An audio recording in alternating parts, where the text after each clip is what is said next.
Good morning, or whatever time you are at. By order of the Foundation, this series of videos was to be created as an audio version of the current SCP Foundation's archives. This task was given to me, Archivist Sierra Tango, and given a Level 1 urgency. Currently, with other projects within the collective archives, that could mean that this set of audio guides may take a long time to be fully completed. This audio archive will only be populated by SCP research that can be archived safely in an audio format, beginning with the file on SCP-002 and as of now ending with the file on SCP-999, unless a directive is given to extend the audio files past that point or to their recreation.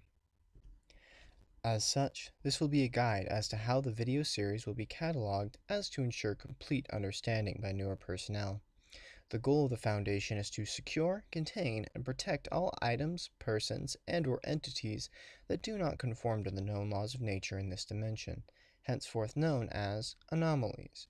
As such, when the Foundation has captured an anomaly, a file will be created for all knowledge related to said anomaly, and it will be given a file number with the SCP prefix to categorize it as a research file. These anomalies will be classified as either safe, meaning that the anomaly requires low amounts of resources to contain, or that the anomaly requires specific and conscious activation to be triggered. Euclid, meaning that the object's containment is difficult to maintain consistently due to insufficient information or inherent unpredictability. As a note, most objects that are autonomous, sentient, and/or sapient are classified as such due to the inherent unpredictability of an object that can think or act on its own. Or Keter, meaning that the object is exceedingly difficult to contain consistently or reliably, with containment procedures often being extensive or complex. Other lesser used classes include thaumiel, meaning that the object is used to contain other anomalies. Neutralized, meaning that the object is no longer anomalous. Explained, meaning that the anomaly is no longer an anomaly due to having been explained through mainstream science, or may have an esoteric class that is used for a specific anomaly due to it not fitting substantively into another class. As a note to new and experienced researchers, object class has nothing to do with the danger that it poses researchers or staff, but only how difficult it is to contain. The Foundation implores new researchers to use the locked box test to determine an object's class. If you put the anomaly in a locked box and leave it alone and nothing bad happens, it is probably safe. If you don't know what will happen, it is probably Euclid. If it will easily escape, it is probably Keter. If it is the box, it is probably thaumiel. If it used to need a box, but due to specific or unknown reasons it no longer needs a box, but still needs to be kept from the public, it is probably neutralized. If it used to need a box but no longer does and can be released to the public, it is probably explained. Esoteric classes will be addressed as those in the Foundation will be assigned a security clearance, either general or specialized due to the work they will perform. Security clearance level 0 is the clearance of all those who either do not know about the existence of anomalies or do not need access to any files or sensitive information. Level 1 is issued to all those who work near but do not interact with any anomalies or anomalous information, but may need access to sensitive information regarding the Foundation. Level 2 is for those who need access to information regarding anomalous objects and their containment. If you are seeing this video or are receiving this as a brief, you have a security clearance of at least 2. As a note, this series will be conducted at security level 2 unless the document requires a higher security level, and that will be noted. Level 3 is for senior security and research personnel who require information on the source, recovery, and long-term planning for anomalies. Level 4 is given to those who require access to site-wide and/or regional intelligence, as well as long-term strategic data regarding Foundation operations and/or research projects. Level 5 clearance is held by the O5 Council and other selected staff and grants access to all Foundation data. Additional clearances may be created in order to add a split level of security to specific objects that would require dispersing of information to individuals who would normally not be able to access that level of information and cannot for any anomaly other than the one that is provided in the Aside from security clearance, there is also personnel classifications. Class A are those deemed essential to overall Foundation's strategic operations and are not to contact any anomalies under any circumstances. In the case of an emergency, these personnel are to be immediately evacuated. Class B are those deemed essential to local Foundation operations and are not to access any anomalies unless they are quarantined and cleared of any mind-affecting effects or memetic agent. In the case of an emergency, these personnel are to be evacuated as soon as possible. Class C personnel are those with direct access to anomalies for research or containment. Class C personnel may have contact with anomalies, but must be immediately cleared and quarantined following any interactions. In the case of an emergency, combatant C class are to engage as directed, and non-combatant C class are to either report to secure area lockdown or to evacuate at the discretion of security personnel. Class D personnel are used to handle extremely hazardous anomalies and are not allowed contact with Class A or B personnel. Class D personnel are to be considered disposable and are not integral to any Foundation operations other than as resources for containment of or study of anomalous objects. Class D personnel are recruited from the ranks of prison inmates convicted of violent crimes, mostly from death row, or may come from other sources as the Foundation deems absolutely necessary to the safety of the human race.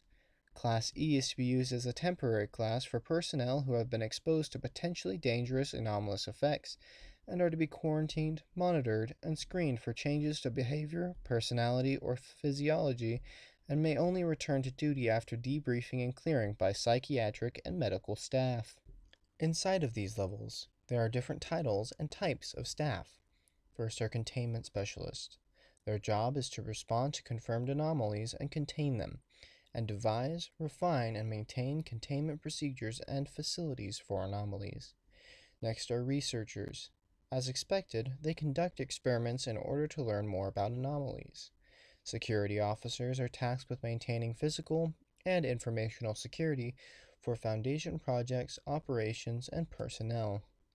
Tactical response officers are tactical teams of highly trained and heavily armed combat personnel that escort containment teams when encountering dangerous anomalies or groups of interest, otherwise known as GOI. Those are groups that are counter to the Foundation's goals or openly hostile to Foundation personnel. Field agents are tasked with locating and informing the Foundation of any potential anomalies out of containment. Mobile task forces are veteran field personnel who are trained to deal with specific high-level threats, such as anomalies or specific groups of interest. Site directors are the highest-ranking personnel at that area and are responsible for the continued safe operation of their specific site. They report directly to the O5 Council.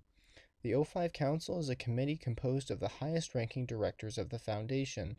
The Council oversees all Foundation operations worldwide in the large terms. Think of a board of directors over the Foundation. Due to the nature of the work, all Council members' identities are classified and are referred to only by their designation, that being O51 to O513. The Foundation has many facilities to be able to complete its goal.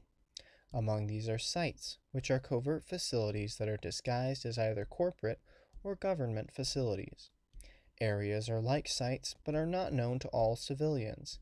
They are built far from society and house dangerous anomalies, and have extreme fail-safe measures, such as an on-site nuclear warhead. Sectors are parts of sites or areas designated for specific purpose, like research, storage, or containment. Units are areas of sites or areas that are self-contained and will seal off in case of a breach. Personnel must typically undergo a full decontamination procedure upon entering or exiting a unit.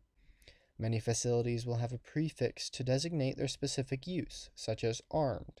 Armed refers to a facility that has an abnormally high number of guards armed with military-grade weaponry and vehicles.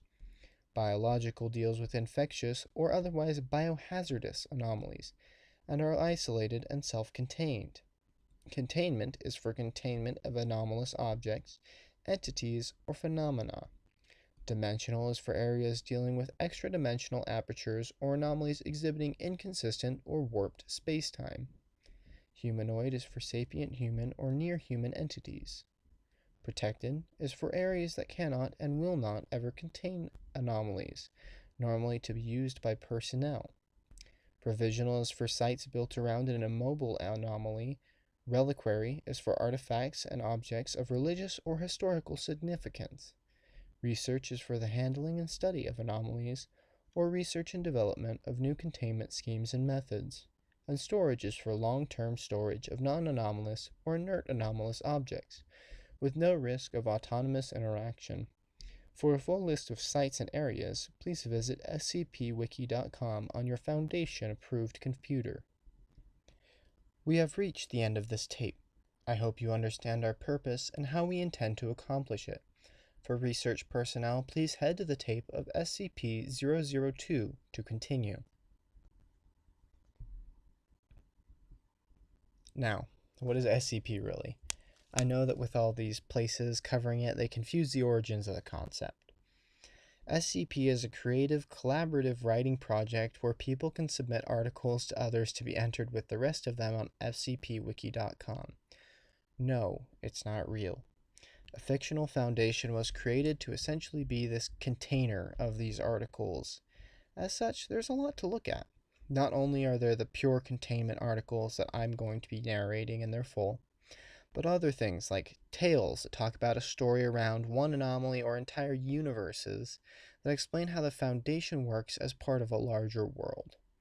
If you're really interested in this concept and know how to write, why don't you head over to the wiki, read some of the articles to get a full view of what is expected, and submit your own article to the sandbox where other writers can help you to create your own SCP to help add to the community. As a point for what this series is, there's a lot of SCPs that just aren't narrated on YouTube or anything else. Because to be honest, there are nearing 6,000 right now, so it would be impossible for channels like the Vulcan, SCP Illustrated, Eastside SCP, or others to make videos on all of them.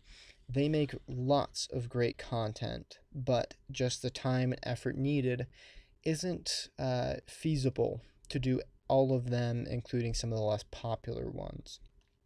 So to help with those who want to get involved but aren't all that interested in reading, I'm going to be filling in all the gaps and adding essentially a reference audio catalog for the SCPs. With your support in the future, we might be able to have guests or do collaborative projects. This series isn't for people who want the bite-sized little animations, but for the people who want to hear the whole article narrated in a long form.